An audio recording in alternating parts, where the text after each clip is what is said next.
So this is about developing community services for people who self-harm, and this is what I'll kind of talk about over the next kind of 45 minutes or so. I'll tell you a little bit about the context to self-harm. Many of you will be familiar with that, but always worth kind of chatting about that, so we know, where this kind of sits. Thinking a little bit about what the current program is, because sometimes there's a little bit of confusion about, what is the kind of community improving kind of services for community self-harm, where does it sit? Talk a little bit about different settings where you might want to focus your activity. A quick whiz through some of the kind of key research evidence and links as to where to find more. And then just lastly, because we're always asked about it, it's just thinking about self-harm and COVID-19 and what the pandemic has meant for self-harm services and what it might mean going forward. So let's start with a bit of context. I just want to start with a bit of historical context. So I've been working in self-harm, been interested in self-harm research for about 25, 30 years. And the question is whether, things have got better over that time, things are still as terrible as ever. And this kind of played out in the pages of the British Journal of Psychiatry last year, actually, where my old friend and mentor, really, Alan House, kind of wrote an editorial saying that we've got nowhere in the last 25 years. We need to do much better. I kind of responded with a more kind of positive piece. I think we've come on a lot. I think we've come on a lot in the last couple of decades. Certainly, when I started in clinical services, things were not good for self-harm. Sometimes individual service users aren't getting a good deal even now, but I think they're better than they were. But we've clearly got a long way to go, and this sits as part. That's part of the reasoning behind this current program. But if you want to have a kind of little read of that and decide, have they got better? Have they stayed the same? You make your own mind up. But that historical context, I think, is important. But the other thing that's really important is, the recent context, the recent attention. Lots and lots of attention on self-harm. Is the guidance, the self-harm guidance that we're redoing at the moment. More on that later. So lots of policy attention. What we talk about when we talk about self-harm? Well, this is the kind of nice definition, the definition we use in many clinical services. It tends to be self-poisoning when people present to hospital. In the community, it tends to be self-injury, particularly self-cutting. And we use this kind of, if you like, intent-free definition. So we tend not to talk about attempted suicide or non-suicidal self-injury when we're talking about self-harm, because really it's about being inclusive, and we know even people who are labelled as having non-suicidal self-injury, when you follow them up, they're at high risk of repeat self-harm, of even suicide. So we have this kind of inclusive definition. That's not to say everyone's managed in the same way, but it is to make sure that we're not excluding someone as allegedly non-suicidal, or trying to make judgments about people's intent, because obviously often that's very difficult to do, and it changes. And it's a big problem. Over 200,000 episodes, 150,000 people presenting in England each year. One of the commonest reasons for medical admission. And a lot of you know that when we mention self-harm, sometimes people think, oh, it's just a problem of young people. And it is more common. It's more common in young people, certainly. But one of the really important messages is that it can occur across the lifespan, can affect anyone. It's a paper we did a couple of years ago looking at self-harm in older people. In older people, even more than for people who self-harm in general, there's the risk of suicide. So we know that in the year after someone presents with self-harm, they're at maybe 30 to 50 times higher risk of suicide than the general population, and that's even higher for older adults. In this study, quite a lot of people were, a fair proportion were prescribed tricyclic antidepressants, 1 in 10, when really, we shouldn't be prescribing those because they're toxic in overdose on the whole.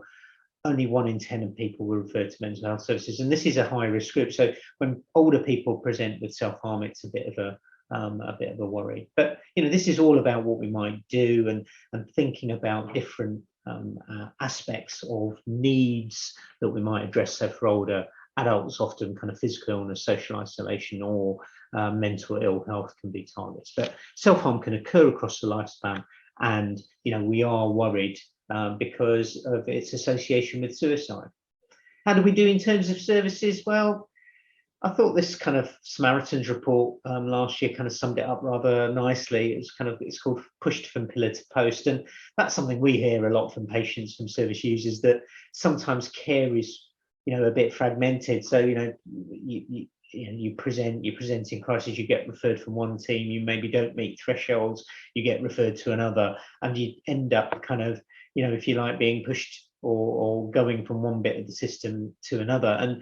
And so really the current program is about kind of making that a bit more coherent, joining that up, thinking about what we offer for self-harm in every area of the country.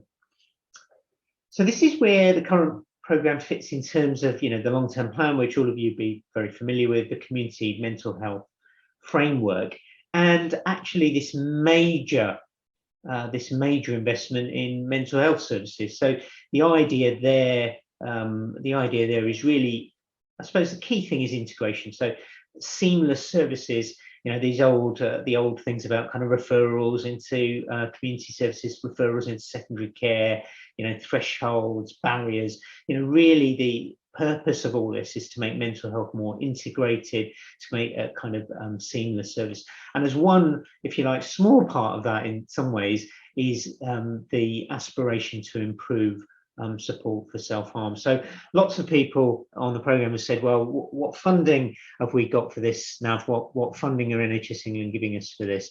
And there's no, if you like, additional funding. It really is part of the community mental health monies that all of your organisations will be getting. So it's part and parcel of that. But our role really is to help you think about how you develop the services, what the evidence is around that.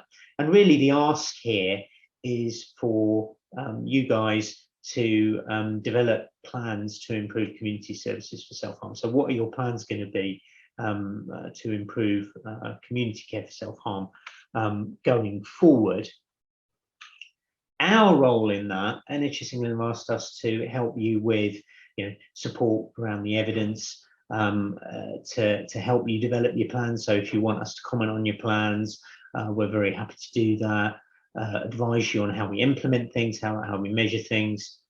How are we doing that? Well, in the olden days, it used to be kind of site visits, so we used to come to you. Sadly, that's not the way we're doing things. And actually, because there's so many sites now, because we're hoping to kind of cover the whole country with this self-harm program, the virtual bit kind of works quite well. So this is one of those where we'll group together different areas and hear from you, hopefully a little bit, and also hear about the evidence.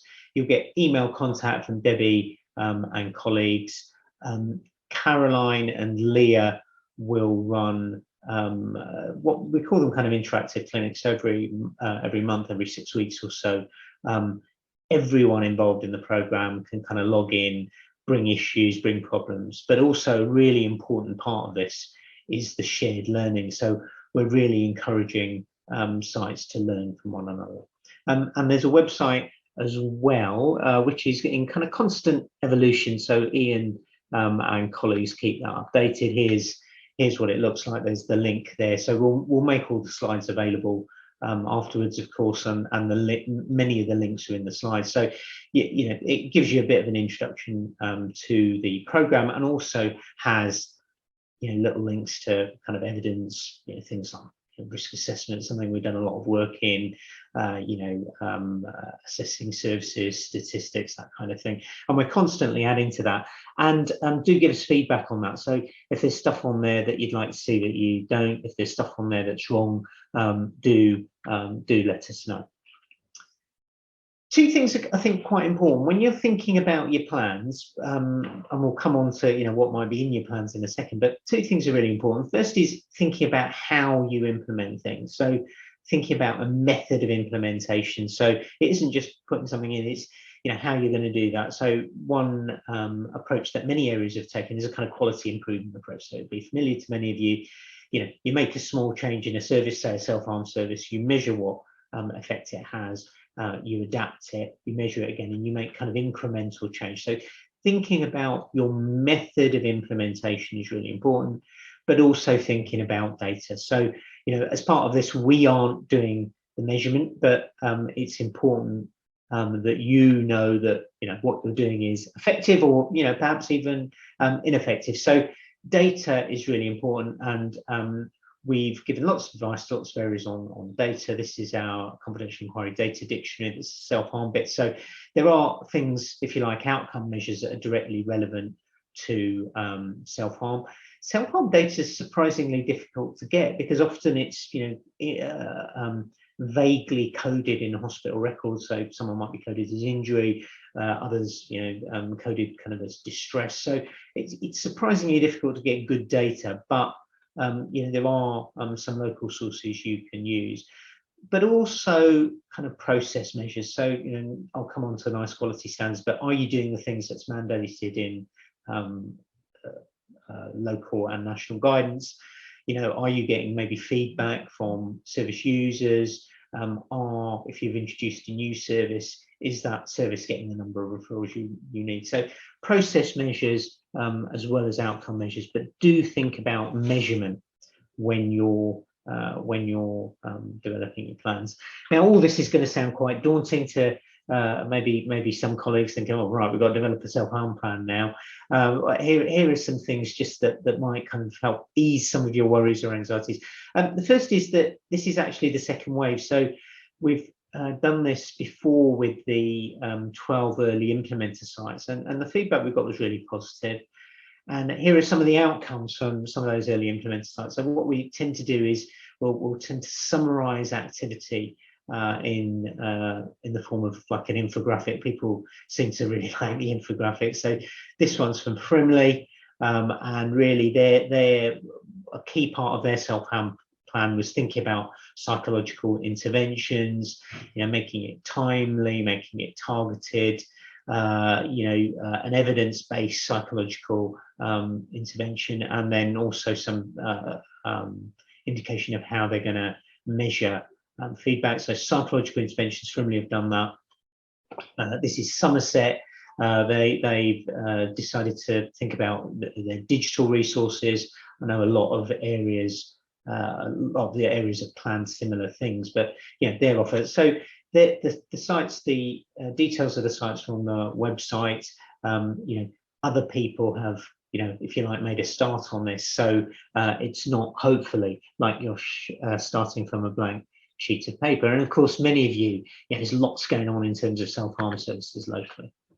So one thing is thinking about, well, sites have gone before, but the other thing is thinking about how, if you like, the self-harm improvement work fits within other bits of self-harm work that will be going on in your local area. So this is a CQUIN. This is a CQUIN for self-harm. So for those of you who don't know, the kind of basically kind of if you like, incentivization targets for health services. If you meet the target, there's a little bit of extra money attached. And from April 2022, we've been trying to get a CQUIN for self-harm for a long time, but I'm really pleased that in April 2022, there will be a CQUIN for self-harm. So mental health organizations will get extra money if they're able to demonstrate that most of people being referred into their liaison psychiatry or emergency department psychiatry services get a proper assessment. I'll come on to why proper assessment is important in a while, but there will be people within your organizations leading on responding to the CQUIN, measuring the CQUIN, making sure your organizations hopefully get the little bit of extra resource from NHS England. Again, it may be the people on this call that are going to be involved in the CQUIN, but it may not be. So do connect with the CQUIN lead in your local organisations. The other bit of work that I know many of you are aware of is the NHS England work on suicide prevention. So this is a big programme that's been going on for about the last 4 years, where we're basically every year, we did it in waves, we did it in phases, where different phases, thinking about how they improved kind of their offer for suicide prevention. So this did come with some funding. Areas had funding for 3 years. So wave 1 sites and wave 2 sites are wave 2 sites are actually in the last year of funding, I think, but wave 1 sites are no longer being funded, and we've encouraged areas to focus on 3 priority areas: mental health patients, men in midlife, and primary care. But one of the priority areas within the QI for suicide prevention programme is self-harm, and lots of work going on in the self-harm work. So again, if it's not you or someone on this call, linking up with the local lead for suicide prevention for the QI programme is really important. And again, lots of further links for you to look at should you need. I suppose the other kind of key overarching principle about the programme developing plans is service user involvement. So there's a video of the kind of kickoff event for those of you who weren't there on our website.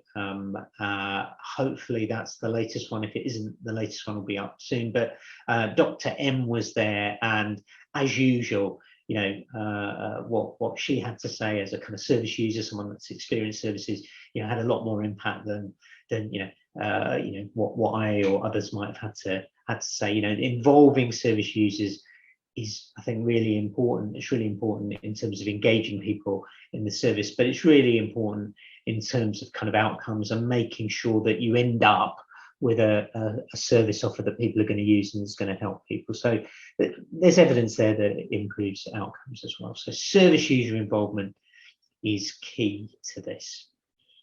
Okay, so I've talked a little bit about the context, and hopefully now you're getting an idea of where the current kind of programme sits. The other thing I think that's really important to think about is where you might develop your services, where you might focus your activity, and it's different settings. And a lot of you will have heard me talk about this before. The Iceberg Model of suicidal behaviour. So you've got suicide at the top, you've got self-harm presenting to services, if you like, above the waterline, then you've got self-harm in the community. But I think the point about this, developing community services for self-harm, is thinking about people at every level of the pyramid. So it's probably a little bit less the community programme about hospital services for self-harm. That's more covered by the CQUIN, more covered by the suicide prevention programme. This is more about kind of community offer, really. So there's going to be people on mental health service workload caseloads with no access, because many services won't routinely provide interventions for people who self-harm. People who present in crisis but don't get follow-up, just referred back to the GP. But then people who, if you like, present maybe to their general practitioners, but don't come to the attention of statutory services, or people who don't come to the attention of services at all. So thinking about what your offer might be for each of those groups. And also, of course, being very mindful that all groups are included. So again, this current programme is focused on adults, but obviously, self-harm services are kind of across the age range. But thinking about what you do for younger people, I think, is really important. Thinking about, is the offer going to differ for older adults, given they've got particular needs, maybe a higher risk of suicide, people from LGBTQ plus communities, and people from ethnic minority groups as well. That's had a lot of attention recently. Why that's important? I mean, the access is the big thing for people from ethnic minority groups. So this is a study led by my colleague in Manchester, Bushra Farouk, and she looked at young people from ethnic minority groups who self-harmed and presented to hospital. And they tended to live in more deprived areas, young people from ethnic minority groups. But the big thing was access to treatment. So everyone should get an assessment after self-harm, but people from ethnic minority groups, young people, were less likely to get a psychosocial assessment and less likely to get mental health follow-up care. So thinking about, is access appropriate for all those different groups? Is there equitable access? Is there equitable access in any kind of development or plan that we might want to come up with? The other thing I'm really kind of quite excited about, I'm really pleased about, is, if you like, this is an opportunity to kind of tap into a new frontier. And I think that's thinking about what we do about self-harm in primary care in general practice. And obviously, we know all the pressure that primary care colleagues are under, have been under for the last 2 years, but in a way they've got a kind of crucial role to play in mental health in general and self-harm in particular. So another study we did a few years ago, led by my colleague Matthew Carr. Now, the first bit I think is not surprising. So basically, dividing the population up into areas where people lived according to deprivation. And the people living in the most deprived areas had the highest incidence of, if you like, of self-harm. So deprivation, we know, is associated with mental ill health. And, in this study, it was associated with self-harm. So people in more deprived areas are at greater risk. But I think the really striking thing is when you contrast that with the number of people referred to mental health services. So people in the most deprived areas had the highest incidence, if you like, of self-harm, but the lowest proportion were kind of referred. So highest incidence, lowest proportion in the most deprived areas. So that's public health colleagues will know this, very well. It's an illustration of the inverse care law. So sometimes care is provided kind of inversely kind of proportional to needs. So this is, I think, an important part of that. So thinking about what we do in primary care, but also I think the message from this slide is about kind of social inequities. In this study, quite a lot of people receiving psychotropic medication, not a lot of people being referred to mental health services. A big study in primary care. What might primary care self-harm prevention look like? So this is a systematic review by Faraz Mughal in Kiel. Here are some of the things that might improve care for self-harm in general practice. A lot of this we're very familiar with you. Here are some of the barriers, and again, I know, local factors, systemic factors, barriers to referral, etc. So encourage you to have a look at that if primary care is one of your areas, which it should be. Educational settings, schools for younger people, but in the context of this program, higher education universities. Many universities are really hot on mental health, are really hot on self-harm and suicide prevention, and there's some links there if that's an important part of your local kind of environment. Links with higher education is important.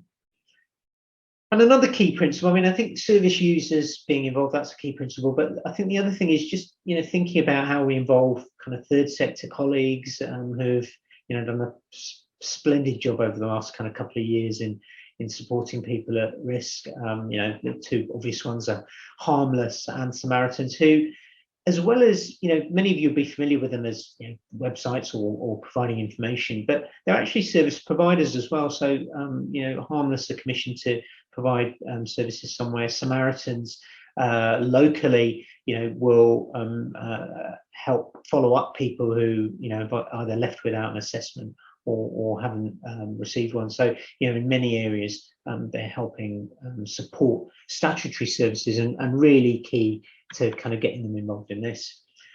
But also involving families, not just for young people, but for others as well. There are lots of kind of again resources out there involving families. One of the things that often comes up is confidentiality. So, we can't share information because it's confidential, and obviously we have to respect confidentiality. We have to respect clinical information. But I think the Department of Health's position, and this is from the Zero Suicide Alliance, is a really kind of sensible one, which is actually, we should ask people, we should give them the opportunity, and almost it should be a default, as long as people are happy, that we involve families, because we know that leads to better outcomes. So really guarding against the danger that we as services, we as professionals, if you like, hide behind the confidentiality in order not to share information. Really, the default should be, obviously with people's consent, that actually, we get better outcomes.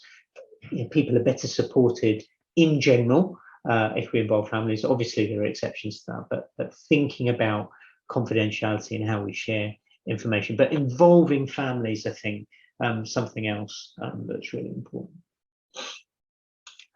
Okay, we'll move next on to kind of evidence, and this is a very quick kind of run through some of the evidence. I'm not going to labour some of this, and if you like, we're quite lucky in a way, because much of the evidence has found its way summarised into NICE guidelines. I was 2004. I'm just looking at that date there. 2004, the first NICE self-harm guideline. There was an earlier Department of Health guideline that dates from 1980, but the first NICE guideline in 2004, and since then we've had the 2011 guidance.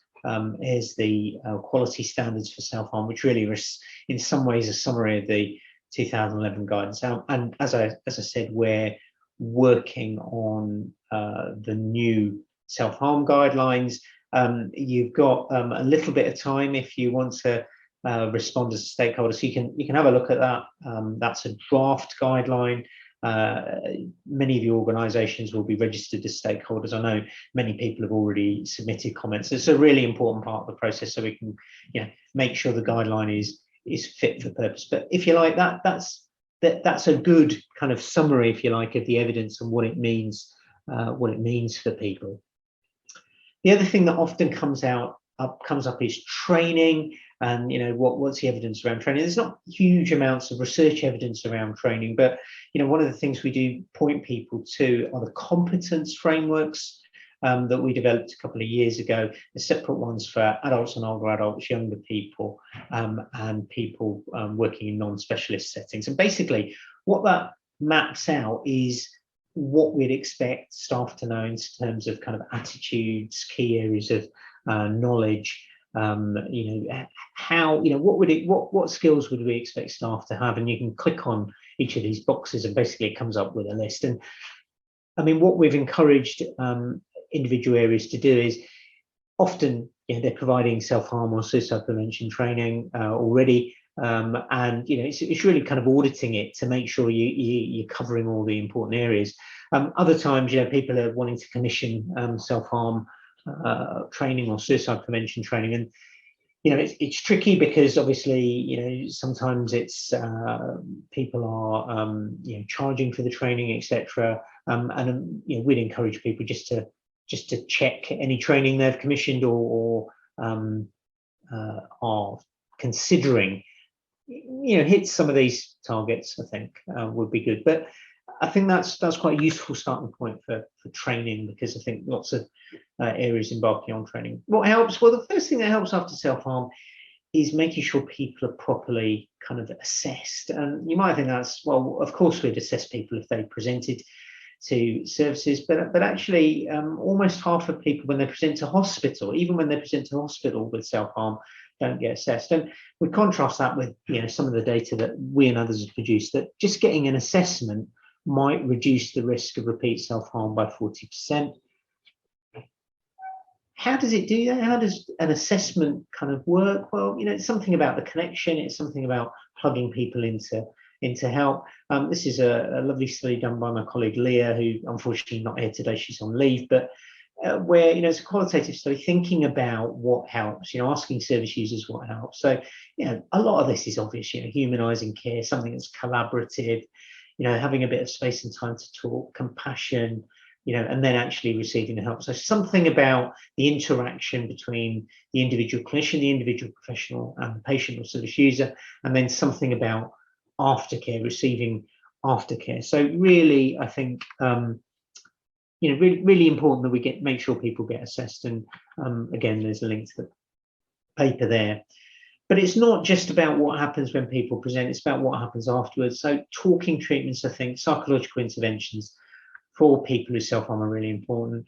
Why are they important? Well, here's a nice busy slide, but all I want you to look at is this diamond here. This is a forest plot, so it just summarizes lots of randomized trials for people who self-harm. And the bottom line is, if people get a talking treatment after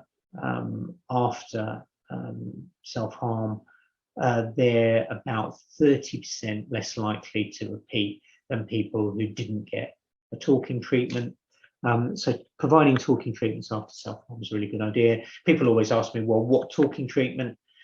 This is another review where they kind of looked at, whether they could tease out, whether any of that made a difference. And they couldn't find a difference between type of therapy, the intensity of therapy, or the site of therapy, i.e. whether it was at home or in hospital. Sometimes you get better retention rates if you're going out to people in their own homes, but really, I think this is about providing something evidence-based and not worrying too much about the exact modality, whether it's interpersonal, cognitive, behavioural.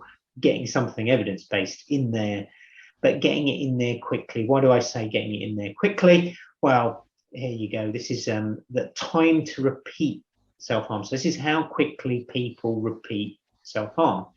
And the answer is, if they're going to repeat, they repeat quite quickly. So this is people who repeat within a year. If you're going to repeat within a year, 30% of those people repeat within the first month. And actually, you can break it down further. So 10% of people repeat within the first 5 days. So if you're going to intervene for self-harm, sending an outpatient appointment in a couple of weeks, putting in a referral to CMHT for them to be seen in 3 weeks, that's a bit of a waste of time, really. What you want to be doing is, if you're wanting to intervene, get in there quickly with an evidence-based psychological intervention. Very good. Right, I'll just kind of whip through a few more other things. The other thing that comes up a lot is risk, and how we should kind of predict risk and how we should use tools. Actually, tools and scales and other things to predict suicide after self-harm are pretty poor. Positive predictive value is 5%. What does that mean? That means that if 100 people are at high risk, I rate 100 people at high risk, only 5% of them will be at high risk. In other words, they're wrong 95% of the time. But that isn't even the biggest problem. The biggest problem is all the people that services that we rate as low risk, because that's a big group, we miss all the people there. So this is a problem. It's a problem about kind of exclusion. It isn't a problem of simply getting better instruments. Risk assessment after suicide, risk assessment after self-harm won't kind of give you the answer you need, especially if you're trying to use it to allocate treatment. So risk assessment as risk prediction is a kind of fallacy, and we've talked. There's lots of research published by ourselves and others that shows that. Digital interventions, that's something that comes up again and again and again. What's the thing? Should we be finding digital interventions for everyone? As a recent trial, I only saw it yesterday, so it hasn't made its way into slides from the US. That didn't show it was much better. A kind of package of digital interventions was much better than treatment as usual. But we know from more kind of the wider reviews that actually they might be helpful. But it's even with systematic reviews, different people look at the same evidence and reach different results. So these guys said, well, we need further research. And Helen Christensen and colleagues in Sydney say, well, they should actually be promoted widely. What's our view of the evidence? I think they definitely can be helpful. There's evidence for efficacy for depression, for other things, and for self-harm and suicidal ideation. I think one thing the pandemic's taught us is the importance of choice. So that's the advice we're giving kind of locally and further afield. But yes, there is a bit of an evidence base behind some of these interventions. It shouldn't be the default. I personally think, certainly from the point of view of assessment and interventions, for some individuals, you get things that face-to-face that you obviously wouldn't be able to pick up online. For others, they prefer online, and obviously there's the access arguments, both increasing access, but also the notion of digital exclusion. But I think digital interventions obviously here to stay. The last 2 years, I think, have, if you like, speeded up development in that area. Okay, in the last 5 minutes, I'll just talk a little bit about self-harm and COVID-19 because it's something we're asked about. Obviously, I don't know, I mean, I find it really hard to kind of remember what it was like 2 years ago, almost 2 years ago, but, you know, here's a headline from that spring, that first kind of spring, you know, deep lockdown. And this is what people were worried about, the massive effect on mental health, on suicide, on self-harm. What's been the effect on mental health? I think, you know, the evidence is pretty clear. There's worldwide evidence. This is early evidence, actually, from colleagues in Manchester, that I think showed, you know, pretty kind of robustly that COVID-19 did have an impact on people's mental health. So this is, if you like, a repeat survey, so a longitudinal survey. And, you know, this is questionnaire based, so you have to bear that in mind, but this is clinically significant mental distress on a questionnaire, basically went up by 10% during that first early lockdown. And there's lots of evidence around the world to say it's had an impact on mental health. But what's been the effect on suicide and self-harm? I mean, suicide I won't talk so much about today, but, you know, it's very interesting that, you know, in general, rates of suicide have not increased in many areas. In many countries, they've actually fallen. For self-harm, this was a kind of early summary. This is self-harm, a study from my colleague Sarah Stee. Self-harm in primary care, but a big study. So the yellow line is previous years. The purple line there is what happened in 2020. And the most striking thing is this reduction in self-harm presentations to primary care in the early part of the pandemic. And you know, what I'm not saying here is that self-harm incidence decreased, although, you know, it wouldn't be implausible totally, because suicide rates did, we're thinking, decrease early on kind of worldwide. But, you know, this is probably a reduction in help seeking, people being told to protect the NHS at this point, people, you know, being frightened to access services, some services not being accessible at that point, especially for people with self-harm. So this idea of people not seeking help early on in the pandemic, and that was echoed in these national data from France. You know, all these age groups here during 2020 were less likely to attend for self-harm in 2020 versus 2019. So reduction. What was quite interesting though is for older age groups, there was an increase. So for older age groups, they were more likely to attend with self-harm in 2020.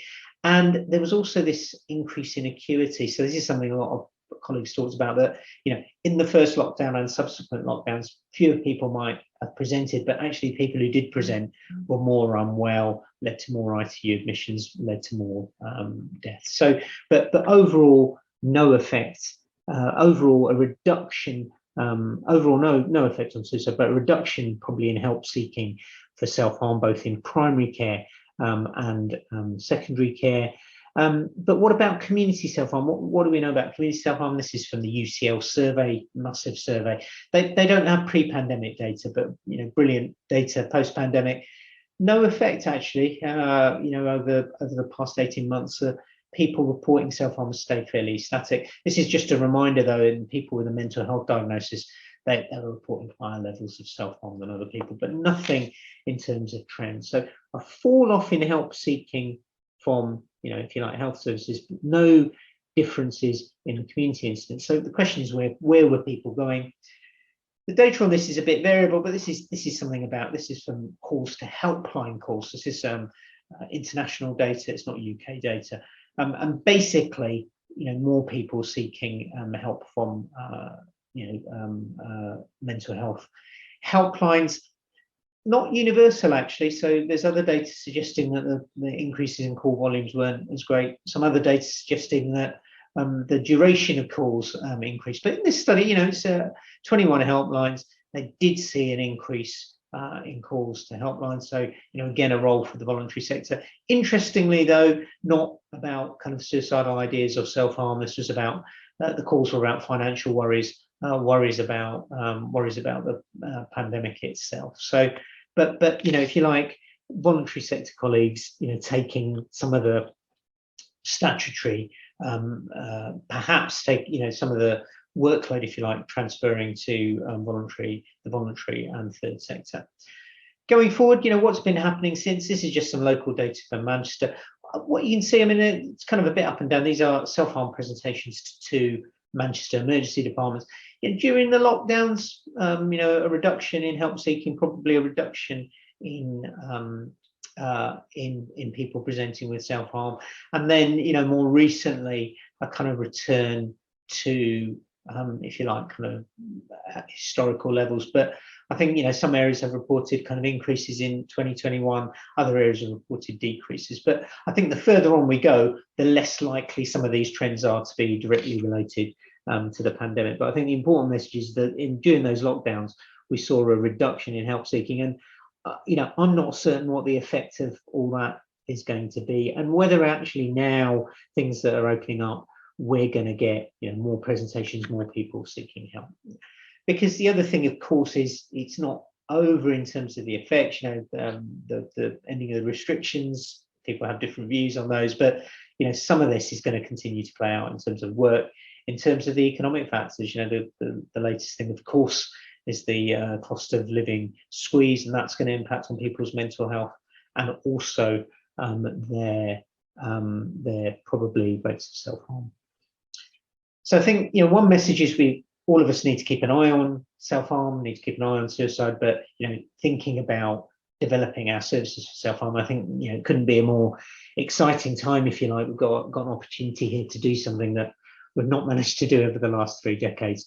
But the other message is the evidence is still the evidence, and I know many colleagues struggled during the pandemic in terms of service provision for mental health service users.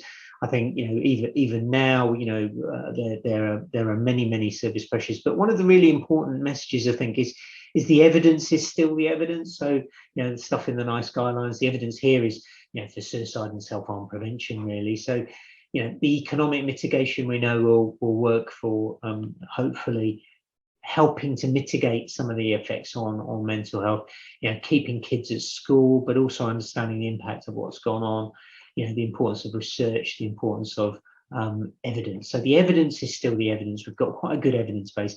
For self-harm, we've got the guidelines to help us, and the challenge is really applying that in a different context, in services that are pressured, in services that are responding also to the pandemic. But the evidence is still the evidence. We've got an evidence base there, and I think a real opportunity.